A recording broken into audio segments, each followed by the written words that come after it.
koolisõitjad, see on tõesti Eesti tippkoolisõitjad.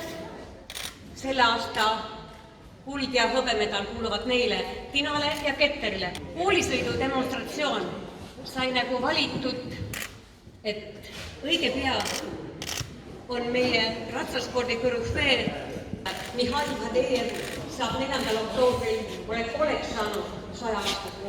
Ja tema, nagu Meelisala hiljem oli koolisõitja.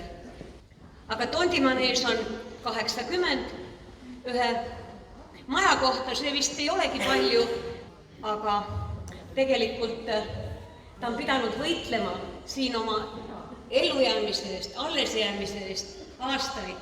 Sõja ajal oli siin autoremondi töökoda ja hiljem kõrval oli autoremondi baas, taheti seda saada enda kätte.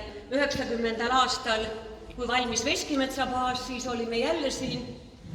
Mõõk oli pea kohal, ei tea, mis meist saab. See oli tõesti ime.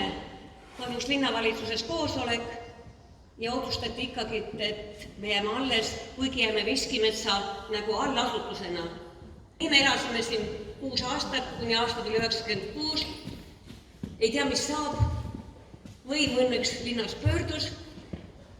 Aga saime munitsipaalasutuse Tondimanees. Elasime õnnelikult 5 aastat, hakkasime nagu õitsema. Saime toetust linnalt, saime remonti teha, saime tallid, uue heinahoidla, vanad likvideerida, kõik läks hästi. Aga võimlinnas vahetus ja tuli aeg, kus otsustati spordikoolid likvideerida ja meidki nagu polnud enam vaja.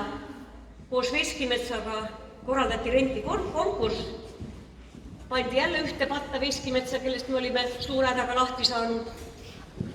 Ja konkursiga anti rendile OÜ Ratsasport.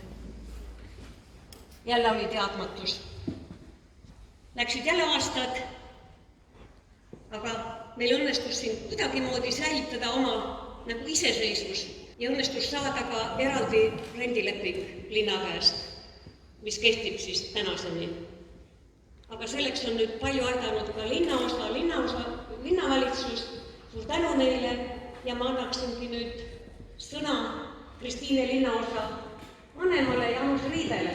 Mul on väga suur au tervitada teid Kristiine linnaosa valitsuse nimel ja mul on siiralt hea meel, et just Kristiines on selline unikaalne objekt, nagu me siin täna seda näeme.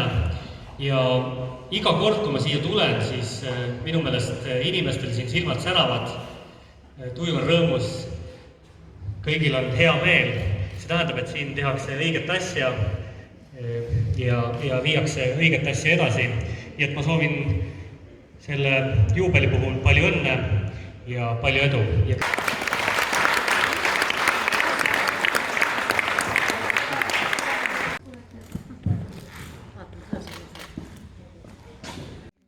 Viimasel ajal on ju ratsasport siiski põhiliselt maale jõudnud, sest võib-olla kõik ei tea, Eestis on praegu umbes 50 maneesi ju paika. Kunagi, kui Niitvila ratsabaas valmis 76. aastal, oli see Eestis üldse teine manees.